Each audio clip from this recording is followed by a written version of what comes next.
Hello, PM International, and welcome to our Getting Started workshop, where we're going to cover tonight our top 10 success observations to building a stable and lasting business. Now, doing this a little different tonight. I know you've grown accustomed to those 5 success steps, but we're going to vary it off tonight. I'm going to share with you my personal top 10 success observations. And also, you may have noticed that we're using the webinar format tonight, and that's to give you easier access.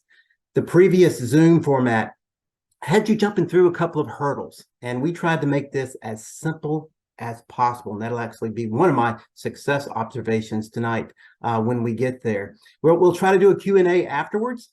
This is, again, a new format on webinar. I'm not sure how that's going to work, but we'll just play that by ear and see what happens. Again, I'm sorry if I'm a little bright in here, but it's better for you to see me, right? So here we go. Who am I? I'm Randy Matthews, Director of Sales of the North Region, and I've been with PM International for a little over a year now. But just to give you my background information, I've been working in direct sales my entire career, over 35 years. I started with a company called Juice Plus. They were actually NSA, which stood for National Safety Associates at the time. And you might say, well, National Safety Associates, what was that? Well, they were actually in the fire alarms. That's how they got started. Then they transitioned to water and air filtration, and then to Juice Plus. And Juice Plus became so prominent, their flagship product, if you will, they eventually changed the name to the Juice Plus company. But I started there in February of 1988 at an entry-level position. I was a payroll coordinator. It was my job to pay the sales field each month. All right. And my goal was to join the international team. I'd had a mentor, and they said, hey, if you want to grow fast, if you want to climb that corporate ladder, then you need to go international. So I worked at that, and a little more than a year into my journey there, I got that opportunity to join the international team. And my job, as we had not started expanding yet as a company, and with that first expansion, I was hired to set up payroll departments. We were growing really fast, and I quickly expanded to the role of international operations manager. And then my wife and we had our first child, and I didn't want to be gone all the time. So I asked to be domesticated, and I joined the sales team after 5 years working internationally. And I worked my way up to the VP of US sales. And that's when I had a front row seat to all of this success, because I worked very close with the leaders who were climbing our comp plan and had that goal of creating the life that they wanted. So I worked arm in arm with them for 10 years, and I saw what they did and how they made things happen. And I'm going to highlight that for you tonight. And I use a lot of these success habits in my own journey as well. All right. So then I also worked my way up to I'm a minority owner with Juice Plus. And then about 4 or so years ago, we sold the majority interest of that company to a private equity, and they wanted to go in a different direction. So after 34 years, I left Juice Plus and was contemplating retirement. I was going to take a 6-month hiatus. And about 2 months into that hiatus, I got a call from Gordon Hester, our chief sales officer here at PM. And he and I go way back over 20 years. We worked together at Juice Plus. We worked together on various committees and boards at the DSA. So we knew each other pretty well. And he asked me if I wanted to come on and take one of these director of sales positions. And I looked at the company. I saw family owned, which means it was people centric. I saw a brand, the Fitline brand, that I thought was just a sleeping giant in the marketplace. And again, just the longevity, the success track record. So I said, hey, I'm looking for a place that I can give back and share my experience with a direct sales company. And this has been the perfect opportunity. And that's what I'm going to do tonight. So let's get started. Going to start with a basic sales premise from one of my mentors, the late Jim Rohn, and that is success is doing ordinary things extraordinarily well.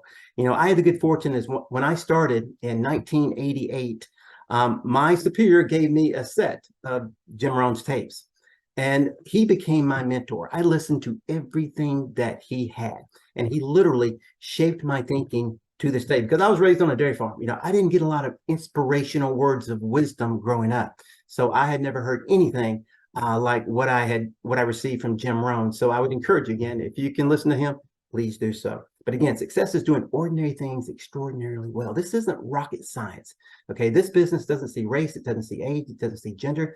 It doesn't care how much education you have. If you're willing to work, it will reward you. Okay, if you're willing to be teachable, it will reward you. You know, I've said over and over again that this business is 90% mindset, 10% activity. If your mindset is right, this business is not hard. If your mindset is wrong, this business can be very hard. So you're going to grow in this business. If you fully invest yourself in direct sales, you will grow in ways that you never thought possible. And I had a colleague from my previous company. He had a quote that I thought was very good. I'm going to share it with you right here. He said that direct selling business opportunities are courses and personal development cleverly disguised as a business. Because I know in working with leaders, when they started, I heard them say that, hey, I'll take this product, but you'll never get me to sell. And then next thing you know, they're sharing it and selling it. And then they'll say, well, I'm not a leader. And then next thing you know, they find that they can be a leader, that they have people following them. And then they'll say, well, you know, you'll never get me to speak in public. And then you give them a microphone and you can't shut them up. You can't get the microphone away from them. All right. So again, we all have untapped skills, gifts, and abilities, and this business will naturally bring those out of you if you invest yourself in this business. So we're going to jump in now with the top 10 success observations. Now, there's no significance to the number other than number one. Number one is the most important in my opinion, but there's no difference between number 10, number 4, number 8, or number 6. They're all significantly important. All right. So success observation number 10. You don't pursue success, you attract it. You don't pursue success, you attract it. And I believe there's 5 stages of attraction. First, you have an idea, right? You've learned about this great business and you think that it can help you achieve whatever it is you want to achieve, all right? And you start talking to people, but you don't know where you're going yet, okay? So people don't follow people who don't know where they're going. Then you move to the second stage. You tie emotion to that idea. You're excited about it. Now, with that excitement, you might attract some warm and fuzzy people, but warm and fuzzy people don't do a whole lot. So you still don't quite know where you're going. The third stage of attraction is belief. Now you've attached mental strength to that idea with emotion. Maybe you're taking the products now and you know they're working. You feel it. And you see your upline success, or you've heard the success stories of people in the business. So you've attached mental strength to this idea and you're becoming more attractable now. Then the fourth stage is where the attraction really kicks in, and that's action. That's where you have mental strength tied to the ideal and you attach measurable results to them. Maybe you've lost a little weight after being on the products, or you just have a vibrant energy about yourself, something that's noticeable. Maybe you've accomplished the first couple of steps in the compensation plan and you're able to articulate how you did that. Now people can see that you know where you're going and they can decide if they want to follow you. But if you get to that fifth stage, you will have more than enough people following it. And that's where you become so passionate that this business literally becomes your identity. Okay. When you think of Ross Orr, he is PM. A couple of more examples.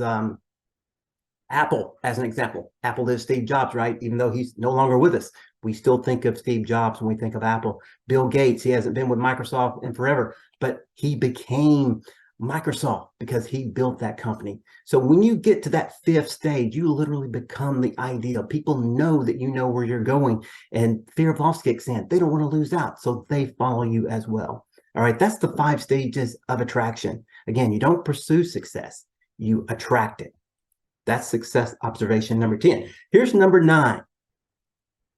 People make money. Entrepreneurs create wealth. All right. Now you see the image over here to the right. You fall into one of these 2 camps. You either have a growth mindset or a fixed mindset. If you have a growth mindset, then you're open to risk. All right. You're open to challenges. Or if you have a fixed mindset, then you're more closed to risk. Maybe you have limited beliefs. We're going to take a quick survey so you can identify which one you land in. This is an employee mindset versus an entrepreneur mindset. If you're an employee mindset, you have a boss. And that's okay. Okay. Some people need a boss. Entrepreneur mindset, you're the boss. You can't think of somebody else. You can imagine somebody telling you what to do. Employee mindset, you're told what to do. Some people need that structure in their life. Entrepreneur mindset, you forge your own path. You're a pioneer. Employee mindset, you work 9 to 5 hours. Maybe you like your weekends. Maybe you like your evenings off. Entrepreneur mindset, you work whenever and wherever. Wherever you see that opportunity, that's where you're going. Employee mindset, you want to get off work. Entrepreneur mindset, you live to work. Employee mindset, you're a job seeker. Entrepreneur mindset, you're a job creator. Okay, so where do you see yourself? All right, again, entrepreneurs create wealth. If you have that employee mindset, then you're working most likely a traditional job. And if you're working a traditional job, then you're trading hours for dollars. And if you're trading hours for dollars, then you're capped because there's only one of you. And I'll give you a few examples. A truck driver can only drive so many miles in a day. They're usually paid by the mile. A hairstylist can only see so many customers in a day. Even a health professional can only see so many patients in a day. So if you're trading hours for dollars, you're capped. So you want to figure out how to leverage yourself. Now you can do that through a variety of ways. Okay, you can start your own business, but you've got to have capital for that. Maybe you can buy a franchise. Maybe you can buy rental properties and start renting them out. Or you could start a home-based business, a low-cost way to create supplemental income, all right, and create wealth that way, all right? So again, you want to figure out how to leverage yourself, and this business allows you to do that. People make money, entrepreneurs create wealth. And keep in mind, if you have an employee mindset now, you can transition to an entrepreneur mindset, and I'll talk more about that a little later. Success observation number 8, get in line, stay in line. Now you see the image on the right here. What does that reflect? What does that mean to you? Think about that for a second. What does that green grass say? What is it telling you? The grass is greener on the other side, right? How many times have we fallen for that trap? We see something other than what we're doing and we think the grass is greener. And then we jump the fence and then we find out that that grass is not as green as we thought it was going to be. That's where the premise of get in line, stay in line comes into play. And I've got a good analogy to share with you. And we've all been victims of this. Right? We've been to the grocery store, right? You're filling up your basket with groceries and you're approaching the checkout register. And as you get there, you're starting to observe the lines. Which one is going to move the fastest? Maybe you're looking at the baskets to see which one's the fullest, or which cashier do you think is going to check out the fastest. So you make your decision, you get in line. And then everything would be good if you just stayed in that line. But what happens? You start to second guess yourself. You start looking to the right, looking to the left. Wow, I think this line over here is going to go faster. And you get out of line and get into another line. Only if you would have stayed in the line you were originally in, you would have been checked out faster. All right. So, and that has happened to myself and to everyone on this call. So you want to get in line and stay in line, because here's the success process. Okay. You start out with excitement. The world is your oyster, and then you're going to have that disappointment. You're going to get that rejection. You're going to get that no. You're going to have failure. I heard a great line once, or a great saying is that success is going from failure to failure with enthusiasm. Because if you keep going through that disappointment, you're going to have that breakthrough. You will, and then you will have that success. This reminds me of a story of a leader that I worked with in my previous company. She was about midway in the compensation plan. And her husband landed a big job, 6-figure job. And she basically called me in our upline and said that she no longer had to do the business because her husband was making 6 figures and she didn't need to work. So we said, okay, we understood that, but maintain what you have, stay in line where you are. Don't lose what you've built to this day. And she agreed to do that. And that was in 2007. Now, what happened in 2008? The Great Recession, right? And what do you think happened to that husband's job? He lost it. And the fact that she stayed in line, she was able to pick up right where she left off and continue her journey to our top position in the comp plan, which had health insurance, by the way.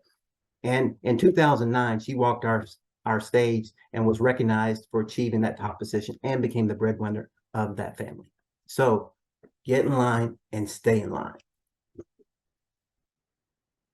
Success observation number 7 is invest your time, plan your day. We've all heard, the saying that time is money, and it truly is. The good thing is that we all get 1,440 minutes in a day. It's how we use that time determines how successful that we will be. All right. So what do we need to make sure that we're doing? Because distractions are going to come at you like waves on the ocean. So you want to be focusing on revenue driving opportunities. All right. And the reason that we struggle with success in all types of professions is because we get focused on low priority tasks, which are, again, those distractions that come at you like waves on the ocean. As you see this lady here at the beach, we've all been at the beach, right? And been wiped out by a wave or knocked over. Not very fun unless it's your kid. They tend to like that kind of stuff. But, I was actually on vacation once. I went to Hawaii and I was Oahu, and I went out to the North Shore where they have those big, massive waves coming in. And I was so impressed by the surfers that were making their way out to the launch pad so they could catch waves. They have to go through those 10-foot waves to get out there. And you can't go over them because it'll just knock you back. You have to go under them. And that is called a duck dive. So that's what you need to do with low priority tasks. Find a way to go under them and focus on revenue generating opportunities. And what is that in our business? As you know, it's talking to people. It's sharing our main demo product, Activize, because I can't tell you how many leaders have told me it was just drinking a glass of Activize that started their journey in this business. And again, what's the best way to not get distracted? Non-negotiables. Have non-negotiables. If you have non-negotiables, that will keep you focused. A good non-negotiable is you're going to have a certain number of people that you're going to talk to every day. Let's just say it's 3, and you're not going to go to bed that night until you have talked to 3 people. Even if you may have 3 appointments, if one of them cancels, you're going to find a third person to talk to. There's things that you can do as reminders and motivators, if you will. Some people put bracelets on their arm or rubber bands, and when they talk to somebody, they move one from one arm to the next. Or maybe they put 3 quarters in their left pocket. When they talk to somebody, they take a quarter out and move it to the right pocket. But again, you're not going to bed at night until all the quarters have been moved or all the bracelets or rubber bands have been moved from the left arm to the right arm. All right. So that's how non-negotiables work. So I'm going to talk to 3 people a day.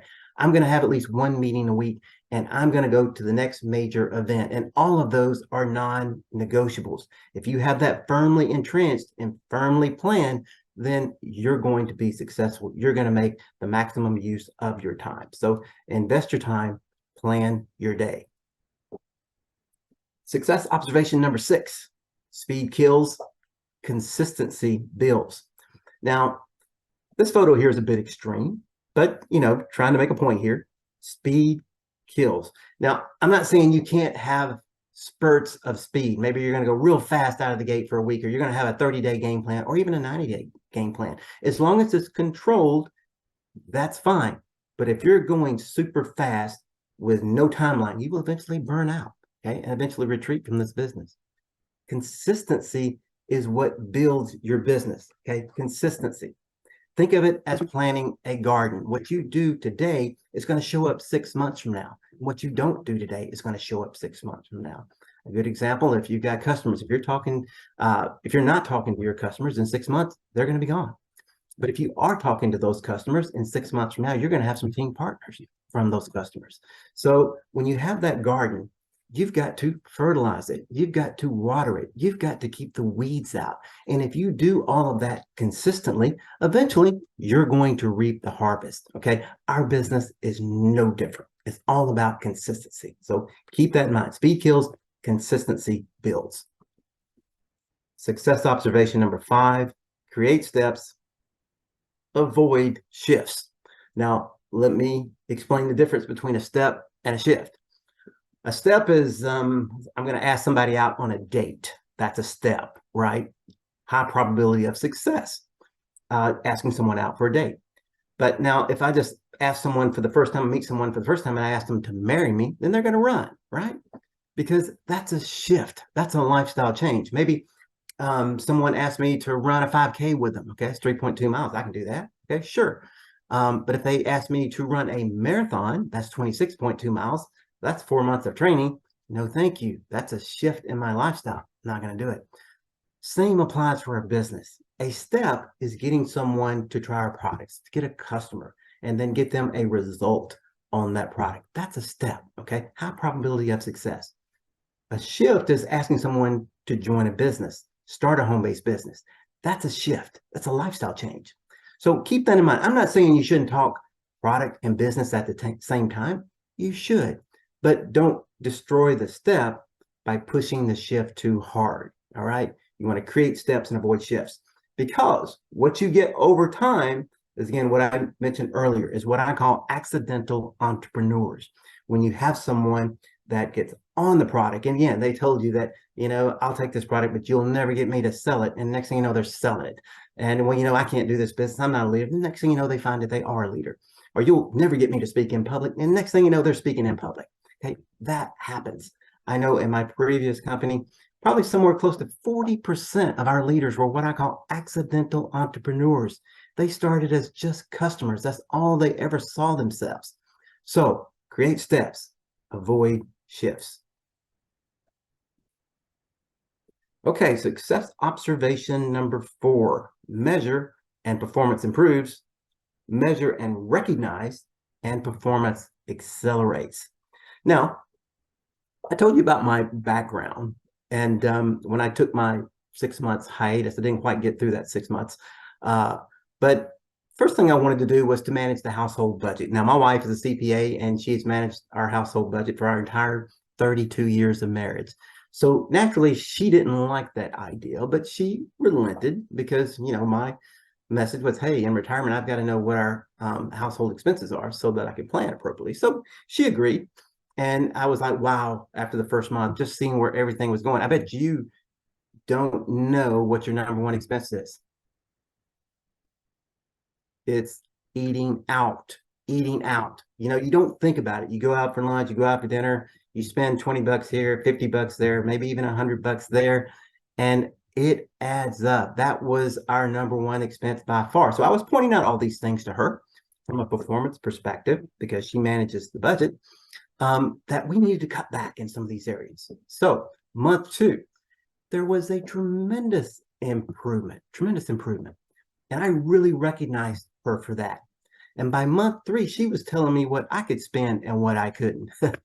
So I ended that ended my job as overseeing the household budget. But again, you measure, performance improve, you measure and recognize, and that performance will accelerate. And you can apply that to your business in any format. If you want all of your customers or your team partners to go out and sign up 5 customers a month, and you're going to recognize from them that you'll get more people signing up 5 customers a month. Whatever it is in your business that you want to improve, just measure it, all right? And then recognize people for doing it. It will accelerate. Success observation number 3. Simple is the hardest thing you ever do. Now, that's a simple expression, right?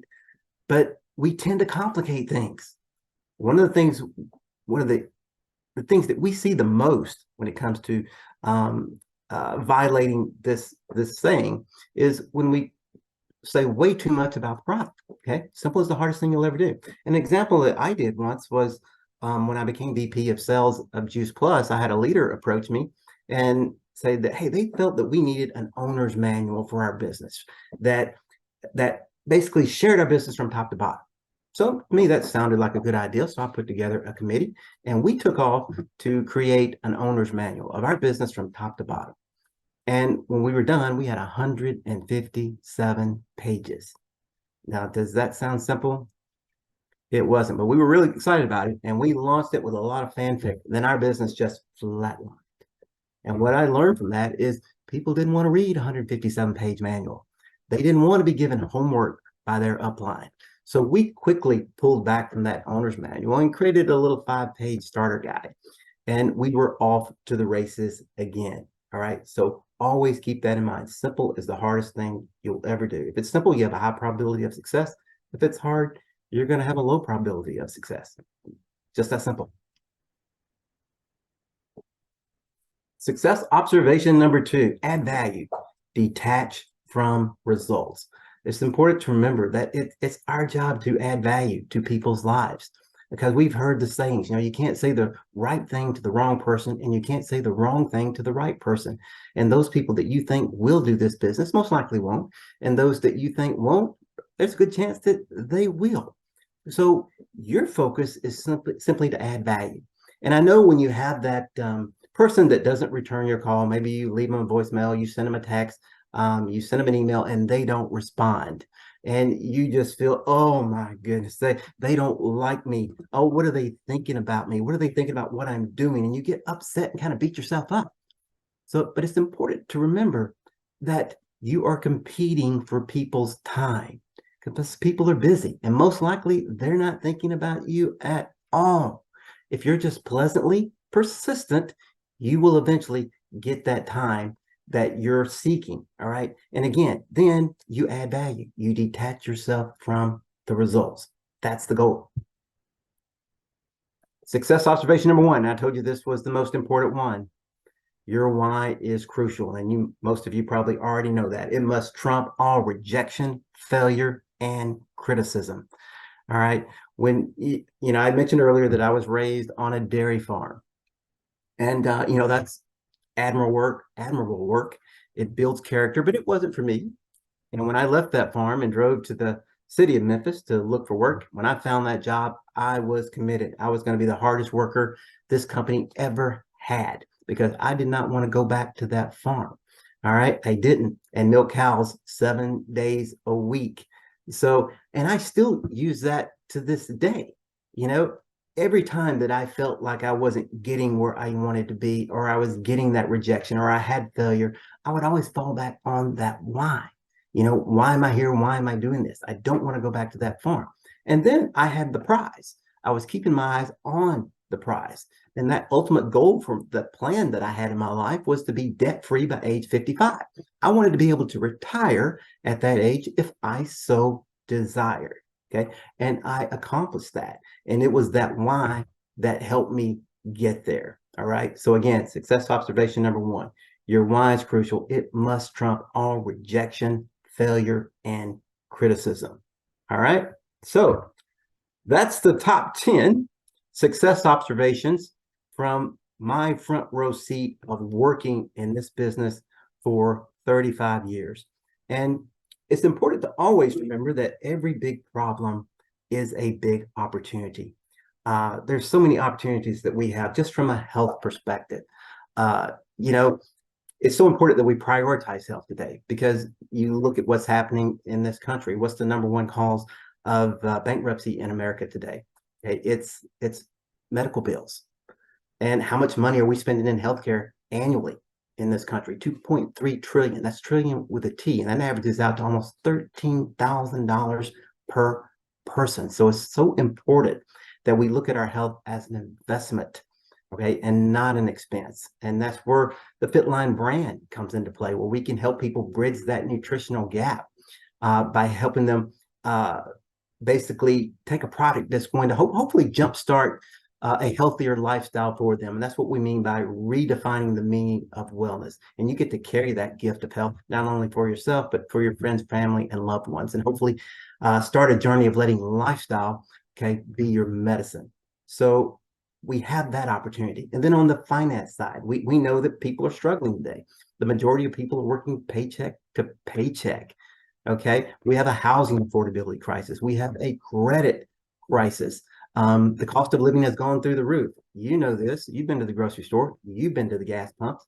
So if we can help people make an extra $200, $300, $500 a month, you can literally be throwing people a lifeline. I read a survey not too long ago.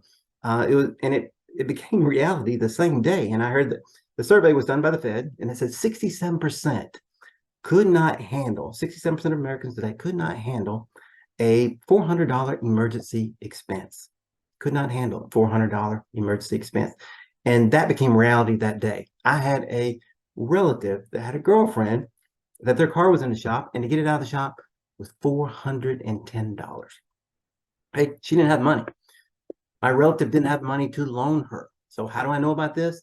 My mom had to loan them the money. So when you're helping someone make an extra $300, $400, $500 a month, you can literally be throwing a lifeline to these people. So we have so many opportunities to address some of the big problems that are out there today. And always keep in mind that you have the ability to plan your life. You're the architect. So you plan the life that you want. All right. And then to kind of sum it up, I want to share my I guess my most prized accomplishment, and that is my family. Starting from left to right here, you see Hannah. She's my lovely daughter-in-law. She married my oldest son, Taylor, who's 30 years old. I'm holding his son, Wes, and my lovely wife, Mary Ellen, of 32 years, is holding his daughter, Skylar May. And then to the right, you see Emily, my soon-to-be daughter-in-law. And that's my youngest son, Thomas. And he actually proposed to her during this photo shoot when we were on vacation this summer. So that's been my pride and joy right here. And they keep me focused and working hard every day so that we can keep doing the things that we want to do. So with that, that concludes my presentation tonight. I'm going to try to open this up for any questions that you might have or any takeaways that you might want me to elaborate further on from my presentation tonight. Maybe you've got a success observation that you want to share. Let's check the chat here. I'm going to stop the share and see what's going on in the chat. Anybody have any questions you want to put in the chat or raise your hand? I'll be happy to answer any questions that you have. And again, I want to thank you all for sharing your time with us tonight. I know you have options, and I know it's late, but we really appreciate you being with us tonight. It's been fun sharing my expertise with you, or I guess just my observations. I love this business. I love working for a company that has products that promote health, and we have a business that can help people create and shape the life they want. So any questions? If you can raise your hand, I will find you, or you can go into the chat. If not, we're gonna call it a night. Thank you, Tonette. All right, we got hands raised. Let's go to participants. All right. Julie E., you should be able to talk. Unmute yourself.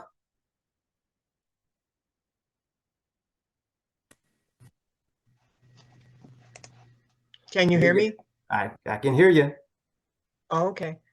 I'm just getting restarted back in Fitline, and I will be going out to different trade shows. And instead of setting up a booth, what I used to do, I feel that it'd be better off just walking around and talking to people. What would be your best intro when you're just kind of trying to feel people out? I mean, what would you say? You walk up to a table, you kind of chat with them a little bit, see that they're a little tired. What would be your best opening line? Well, the line that I've used in the past is what kind of nutritional support do you take? Especially if they're older, because we're all taking something usually, but that's usually the first thing I do to start a conversation. Are you taking any type of nutritional support to enhance your health? Keep it simple. Okay. But typically, I would be more in setting up, the booth, because the booth is the best way to, expand your network. Because if people are coming to you, then you have more of a captive audience, and you can have a more in-depth, intimate conversation with them, and then get their business information. It's going to be a little bit more difficult if you're just walking up and talking to someone. Well, I have done the booth, and that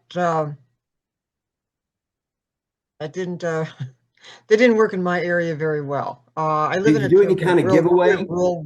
Huh? Did you do any kind of giveaway where you can, collect their information to draw a prize at a later date? Yep, I did that too. Okay. Well, I live in a very rural area. I'm in North Dakota. I can't say the people here are very health-minded. I lived in Colorado. I know the difference. They're a much younger type. When I was in my 20s, I lived in Colorado, and there, everybody's Right. into health and Right. fitness. But up Yeah. here, they're into meat, potatoes, and gravy. Well, hey, Um, I'm from Mississippi, so I know exactly what you're talking about. And even in Tennessee, it's not much better. yeah. People are not health Um, conscious here. That's when I always enjoy going to places like California and Florida, because you're going to have a lot of healthy food options. yeah. So yeah, I was just wondering if you had anything advice in that way. That's about it. Okay, well, thanks for the question. Yep. Gonna move on here to Sherry. Hello, Miss Sherry. Hi, Randy. How are you? I just actually, and you just pretty much said it. I just was going to say just an observation or what I picked up from one of my favorite things you said is keeping it simple. And here in Julie's question, you said it anyways, that keep it, what did you say? Simple is the hardest thing you'll ever do. Simple is the hardest thing you will ever do. Yeah, I think that's super because I mean, how many times in the last 25 plus years just with PM that I have complicated things, thought I could reinvent the wheel or wanted to, or you're always going to try new, fresh things depending on your situation. But really it does come back to the basics and keeping it simple. So I love that. I love and yeah. And again, that question, the last question was basically you just reiterated it. Well, that's one thing that people are going to do if you're sharing, the business with them. They're going to quickly assess and ask the question, "Can I do this?" And Yeah. if you're, giving them an elaborate product story and going into science and all sorts of, scientific type stuff and in-depth nutritional stuff, they're going to question if they can do it. Where if you just say, "Hey, take this product, let's give it a week, and then we're going to see how you feel." I mean, that's simple, and that's really all you need to do. Yep. Perfect. Okay. Anybody else? Hey, Randy. Hey, Tony. Hey there. I wanted to also add a little bit to what Julie's question is. I can't show my camera, but that's okay. That's okay because there we are. There you are. I don't have my glasses on. And my jacket on, but I've done a lot of booth events as well.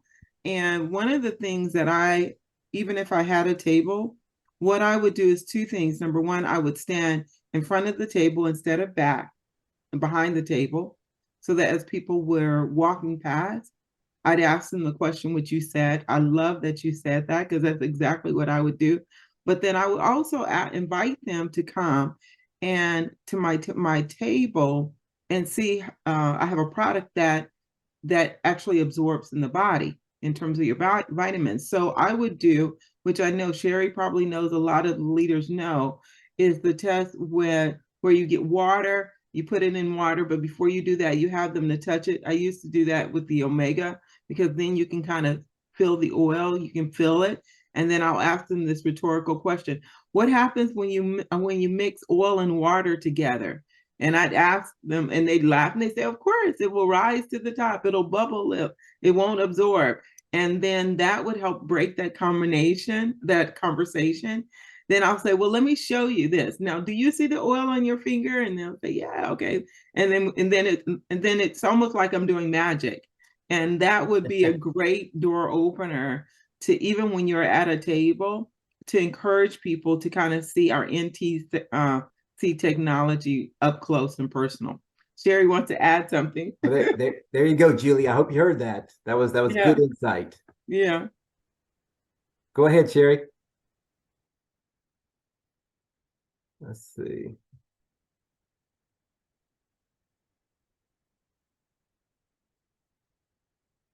You should be able to unmute yourself, Sherry.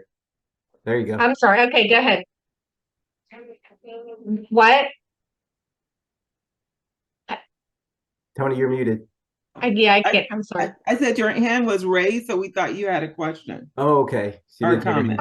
Oh yeah, no, mine was just an observation. I just had mentioned to Randy that my takeaway was simple is the hardest thing you'll ever do. Okay. Because I think that's perfect. And then he answered it in his to Julie. He actually used that pretty much. So yeah, no, that's it. Oh, all right. Okay. Anybody else got any questions? You got a really nice message from Joanna. Bill and I